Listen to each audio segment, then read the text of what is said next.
ఆంధ్రప్రదేశ్ ముఖ్యమంత్రి జగన్మోహన్ రెడ్డిపై రాళ్ల దాడి జరిగినప్పటికీ తెలుగు సినీ పరిశ్రమ నుంచి ఒక్కరంటే ఒక్కరు కూడా పెద్దవారు స్పందించలేదు అనేది ఇప్పుడు సర్వత్రా చర్చనీయాంశంగా మారినటువంటి నేపథ్యంలో ఈ అంశానికి సంబంధించి మనతో మాట్లాడేందుకు ప్రముఖ రాజకీయ విశ్లేషకులు కృష్ణకుమారి గారు మనతో ఉన్నారు. మేడంతో మాట్లాడదు.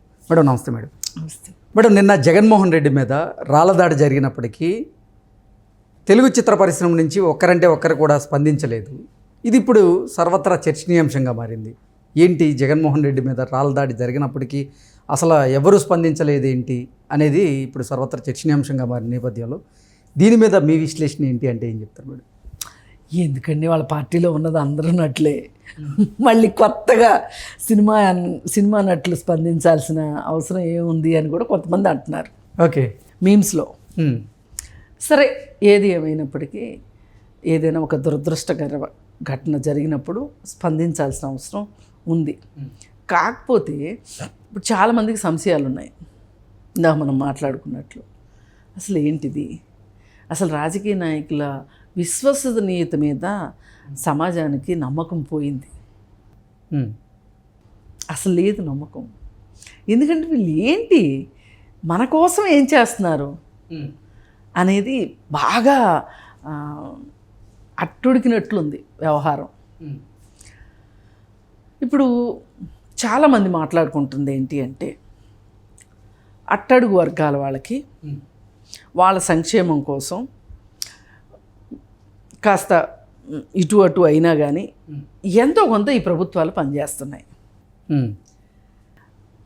వ్యవసాయ రంగంలో ఉన్న వాళ్ళకి, అలాగే మధ్యతరగతి జీవులు ఎవరైతే ఉంటారో, అంటే బిలో పావర్టీ లైన్ కింద ఉండి ఆ సౌకర్యాలు అనుభవిస్తున్న వాళ్ళు, ఆ హక్కులే తీసుకుంటున్న వాళ్ళు,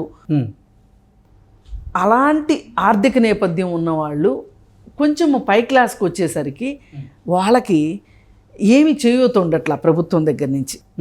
అంటే ధరల రేట్లు తగ్గించడం వల్ల గురించి కానీ, లేకపోతే ఉద్యోగ అవకాశాలు పెంచే విషయంలో కావచ్చు, లేదు అనుకుంటే మన వ్యవసాయ ఉత్పత్తులకి ధరల స్థిరీకరణ గురించి కానీ, ఇట్లాంటి వాటి మీద ప్రభుత్వాలు ఎక్కడా ముందుకు వస్తున్నట్టు కనిపించట్లా.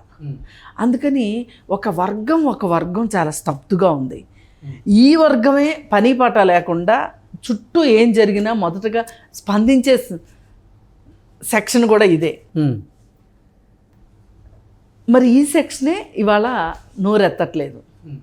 ఈ సెక్షన్కి కాస్త పై మెట్లో ఉండేవాళ్ళే సినిమా వాళ్ళు ఇంకెందుకు మాట్లాడతారు?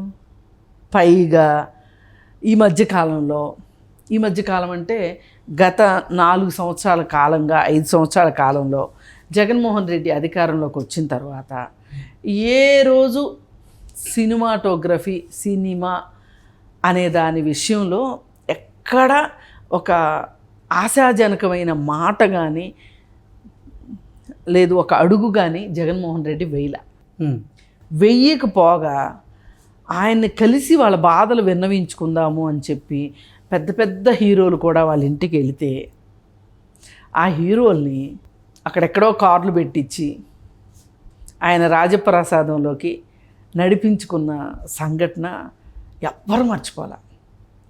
ఇందులో చిరంజీవి అభిమానులు ఉన్నారు, మహేష్ బాబు అభిమానులు ఉన్నారు, ఇంకెవరు యాక్టర్స్, నాగార్జున అభిమానులు ఉన్నారు, వెంకటేష్ కూడా వెళ్ళలా, అలాగే బాలకృష్ణ వెళ్ళలా. ఈ ముగ్గురికి సంబంధించిన అభిమానులు ఉన్నారు కదా, మహేష్ బాబు, ప్రభాస్, వీళ్ళందరినీ నడిపించిన తరువాత అవి సామాజిక మాధ్యమాల్లో చక్కర్లు కొట్టడం చూసిన తర్వాత చాలామంది బాధపడ్డారు. పైగా చిరంజీవి ఆయనకి కొంచెం వినయం ఎక్కువ. కొంచెం ఇలా వంగి ఆయనకి ఏదో వినతి పత్రం ఇస్తే దాన్ని వైసీపీ శ్రేణులు విస్తృత స్థాయిలో ఇది మా జగనన్న వ్యవహారం అంటే, మా జగనన్న మడమ తిప్పడు, సీమ బిడ్డ, ఇలా రకరకాల క్యాప్షన్స్ పెట్టి సింహము ఇవన్నీ జూలో జంతువులందరినీ వాడేశారు. అక్కడికి చిరంజీవి ఏదో ఆయనకి పాదాక్రాంతం అయిపోయినట్లు అలా చేసేసరికి ఇవన్నీ చూస్తే సామాన్యులు గమనించరు అనుకుంటారు, సామాన్యులు అన్నీ గమనిస్తూనే ఉంటారు. వాళ్ళు బాగా హర్ట్ అయ్యారు, ప్రజలు వాళ్ళు హర్ట్ అయ్యారు. ఇవన్నీ సామాజిక మాధ్యమాల్లో వస్తే ఈ సినిమా యాక్టర్లు కూడా బాగా హర్ట్ అయ్యారు. తర్వాత ఏదో సందర్భంలో మళ్ళీ ఒకసారి వెళ్ళాలి అంటే ఒకసారి వెళ్ళి సిగ్గుపోగొట్టుకున్నది చాలేదా అని బహిరంగంగా మాట్లాడింది కూడా మనం విన్నాం. ఇంకొకటి, ఎవరినైనా సరే ఆయన కూరలో కరివేపాకులాగా వాడుకుంటాడు, యూజ్ అండ్ త్రోగా చేస్తాడు అనేది బాగా నమ్ముతున్నారు ప్రజలు. దానికి తార్కాణంగానే ఆయన 30 years ఇండస్ట్రీ అతన్ని ఎస్విబిసి చైర్మన్గా చేసి అతను తొలగించదలుచుకుని, అంటే ఎలక్షన్స్లో ప్రచారంలో అతను వాడుకున్నారు. గెలిచిన తర్వాత అతనికి పోస్ట్ ఇచ్చారు. కానీ పోస్ట్ ఇచ్చిన వెంటనే అతను ఏదో ఒక కారణం చెప్పి అతను ఏమంటాడు, నా మీద ఒక స్ట్రింగ్ ఆపరేషన్ చేశారని అతను అంటాడు. ఏది ఏమైనప్పటికీ అతన్ని పంపించారు. ఇలాంటి ఆరోపణలు అంబటి రాంబాబు మీద వచ్చాయి, అవంతి శ్రీనివాస్ మీద వచ్చాయి, ఇంకొకరి మీద వస్తేనేమో వాళ్ళ మీద చర్యలు లేవు. ఆ 30 years ఇండస్ట్రీ పృథ్వీ మీద మటుకు చర్యలు ఉన్నాయి. అంటే సినిమా వాళ్ళు మీకు ఇంత లోకువా అని సినిమా వాళ్ళు ఆలోచిస్తారు. అలాగే అలీని కూడా ఉంచుకున్న రోజులు ఉంచుకొని అతనికి సీట్ ఇచ్చే విషయంలో తేల్చట్లేదు. ఇకపోతే మన గొప్ప పోసాని కృష్ణమురళిని ఒక విద్వేషపు ప్రసంగాలు చేయటానికి మాత్రమే అతన్ని పరిమితం చేయటం, అతన్ని అలా వాడుతున్నారు. అంటే ఏతావాత వచ్చింది ఏంటంటే జగన్మోహన్ రెడ్డి ఇలా వాడుకుంటాడు సినిమా ఇండస్ట్రీని తప్పితే వేరేగా ఉండదు, ఉపయోగం లేదు. ఇది ఒకటి. ఇంకొకటి, పలానా హీరో సినిమా రిలీజ్ అయినప్పుడు టిక్కెట్ల రేట్లు తగ్గించటము, అలాగే మళ్ళీ వెంటనే టిక్కెట్ల రేట్లు పెంచటము. అసలు సినిమా థియేటర్లు, ఎగ్జిబిటర్సు, సినిమా యాక్టర్లు నష్టపోయిన విషయాన్ని మర్చిపోవట్ల సినిమా ఇండస్ట్రీ. పైగా వాళ్ళకి వైజాగ్లో మీకు బ్రహ్మాండం అది చేస్తాం ఇది చేస్తాం, భూలోకంలో స్వర్గం చూపిస్తామని చెప్పారు, అది ఏది చేయలా. అలాగే రామానాయుడు సొంతగా కొనుక్కున్న ల్యాండ్స్ను కూడా ప్రభుత్వం స్వాధీనం చేసుకోవాలని ఒక కుట్ర చేసింది. అది ఒకటి బాధాకరమైన విషయం వాళ్ళకి. ఇకపోతే అసలు సినిమా ఇండస్ట్రీని ఒక ఇండస్ట్రీగా గుర్తించే ఉద్దేశం లేదని, ఏంటి వాళ్ళతోటి అని వాళ్ళని కేవలం సభల్లో మాట్లాడించడానికో, లేదు అంటే తనకు ఎన్నికలప్పుడు వాళ్ళని వాడుకుని ఇక ఆ తర్వాత వాళ్ళని పట్టించుకోకపోవటం. ఇప్పుడు అలీ కూడా చాలా అసంతృప్తితో ఉన్నాడని తెలుస్తుంది. ఇవన్నీ వాళ్ళకి ఎందుకు గుర్తుండకుండా ఉంటాయి? అన్నిటికన్నా ముఖ్యంగా ఇవాళ ఒక 4 అగ్ర హీరోలు ఉన్నారు, చిరంజీవి, మహేష్ బాబు ఇట్లా ఉన్నారు. వాళ్ళని ఆ విధంగా నడిపించటం అనేది మట్టుకు వాళ్ళు జీర్ణించుకోలే. దాని గురించి వివరణ అడిగితే కూడా వాళ్ళు చెప్పడానికి ఇష్టపడలా. ఇన్ని కారణాలు ఉన్నప్పుడు ఎందుకు వాళ్ళు స్పందిస్తారు చెప్పండి?